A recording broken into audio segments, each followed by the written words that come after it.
अशोक गहलोत और पायलट परिवार के बीच पुरानी सियासी लड़ाई है। अशोक गहलोत और राजेश पायलट एक ही समय राजनीति में आए। दोनों की ही राजीव गांधी से अच्छी बनती थी, लेकिन गहलोत और राजेश पायलट आपस में कभी नहीं बनी। 1993 में दोनों राजस्थान से सांसद थे। राजेश पायलट केंद्रीय मंत्री थे, जबकि गहलोत से मंत्री पद वापस ले लिया गया। उस समय राजेश पायलट गांधी परिवार के करीबी थे, जबकि गहलोत हाशिए पर थे। दोनों के बीच सियासी वर्चस्व के साथ ही गांधी परिवार के करीब पहुंचने की लड़ाई काफी तेज हो गई, लेकिन राजीव गांधी की मृत्यु के बाद यह समीकरण बदलने लगा। 1998 आते आते कांग्रेस में सोनिया गांधी का सिक्का चलने लगा और गहलोत सोनिया के सबसे वफादार नेताओं की लिस्ट में शामिल हो गए। 1997 में जब सोनिया गांधी राजनीति समझ रही थी, तब कांग्रेस पार्टी अध्यक्ष पद के लिए सचिन पायलट के पिता राजेश पायलट ने सीताराम केसरी के विरुद्ध चुनाव लड़ा था। केसरी सोनिया गांधी के करीबी थे और उन्हें पार्टी का समर्थन था, और राजेश पायलट की चुनौती तब सोनिया के साथ पूरी कांग्रेस को नागवार गुजरी थी। इसे कांग्रेस पार्टी के भीतर गांधी परिवार के खिलाफ उठी आवाज बताया गया। कांग्रेस के अंदर और बाहर भी राजेश पायलट को पीएम मटेरियल बताया जाने लगा। राजीव गांधी के दौरान हाशिए पर रहने वाले अशोक गहलोत सोनिया के राज में कांग्रेस के शुभचिंतक बन गए। पॉलिटिकल एक्सपर्ट बताते हैं कि राजेश पायलट, आला कमान और अशोक गहलोत के बीच करवाहट इतनी बढ़ गई। 1998 और 1999 में हुए लोकसभा चुनाव में अशोक गहलोत तब के कांग्रेस प्रत्याशी राजेश पायलट को हराने के लिए एड़ी चोटी की जोर लगा दी। 1998 में राजेश पायलट को दौसा सीट पर 4,15,287 वोट मिला। राजेश पायलट बीजेपी प्रत्याशी से 61,74,000 वोट से जीते। 1999 में राजेश पायलट का वोट शेयर कम हो गया और उन्हें 3,72,263 वोट ही मिला, और बीजेपी प्रत्याशी से महज 6,902 वोट से ही जीत पाए। और यहीं से राजेश पायलट सोनिया गांधी और कांग्रेस के गुड बुक से बाहर होते चले गए और उनकी जगह गुड बुक में अशोक गहलोत ने पक्की कर ली। और 1998 में जब राजस्थान में कांग्रेस की सरकार बनी, तो सांसद होते हुए भी अशोक गहलोत आला कमान की पहली पसंद बने। राजेश पायलट लोकप्रिय होने के बावजूद भी सीएम नहीं बनाए गए। 1998 में गहलोत ने राजेश पायलट को सीएम बनने नहीं दिया और 2018 में बेटे सचिन पायलट का भी राजनीतिक तिलक होने से रोक दिया। हालांकि 1998 में गहलोत पीसीसी चीफ होने के नाते सीएम पद पर दावा ठोके थे, तो 2018 में सचिन पायलट को पीसीसी चीफ होने के बावजूद भी सीएम नहीं बनने दिया। आप लोगों को कांग्रेस का इतिहास मालूम है।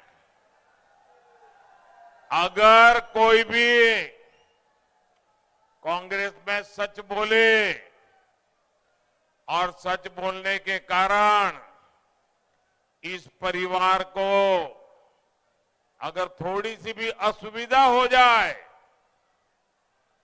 कांग्रेस के इस परिवार को थोड़ा भी अगर चुभ जाए, तो मान लेना कि उसकी राजनीति तो गड्ढे में गई। पूरे कांग्रेस में जिसने इस परिवार के सामने कुछ भी कहा, कुछ भी बोला, वो मरा समझो। राजेश पायलट जी, एक बार उन्होंने कांग्रेस के इस परिवार को कांग्रेस की भलाई के लिए चुनौती दी थी, एक बार। फिर वो भी झुक गए थे। लेकिन ये परिवार ऐसा है कि राजेश जी को तो सजा दी, उसके बेटे को भी सजा देने में पड़े हुए हैं। सचिन पायलट को अशोक गहलोत का डिप्टी बनकर रहना रास नहीं आया और 2020 में उन्होंने बगावत कर दी। 20 विधायकों को लेकर गुरुग्राम के समीप मानेसर के एक रिसोर्ट में जा पहुंचे।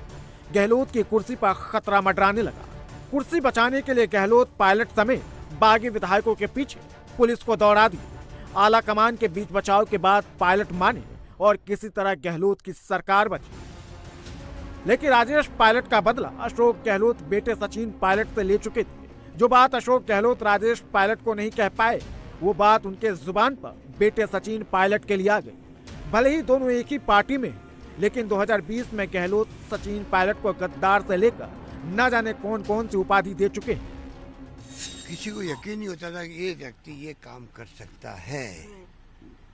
मासूम चेहरा, हिंदी इंग्लिश में अच्छी कमांड बोलने की, मीडिया को इम्प्रेस कर रखा पूरे कंट्री के अंदर। और जैसे मैंने बहुत मेहनत करी और मैं लेके आ गया राजस्थान के अंदर। वो तो राजस्थान की जनता जानती है कितना कॉन्ट्रीब्यूशन का था। एक छोटी खबर नहीं पड़ी होगी किसी ने कि पायलट साहब को हटाना चाहिए प्रदेश कांग्रेस कमेटी अध्यक्ष से।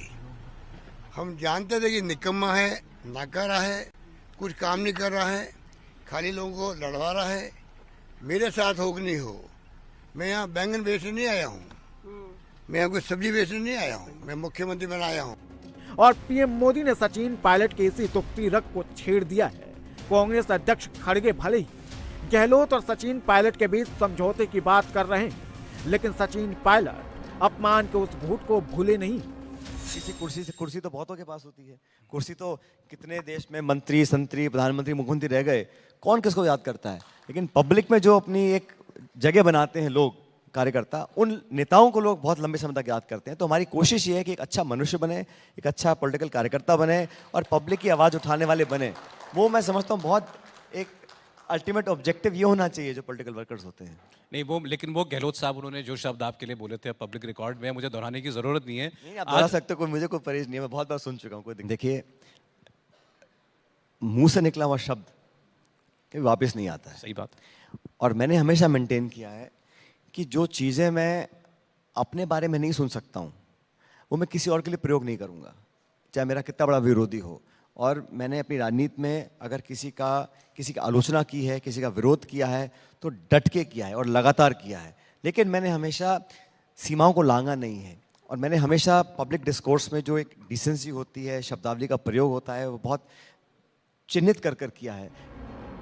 सचिन पायलट को उम्मीद है कि अब आला कमान पर जादूगर का जादू नहीं चलेगा और आला कमान के वादे के मुताबिक गहलोत इस चुनाव के बाद रिटायर्ड हो जाएंगे।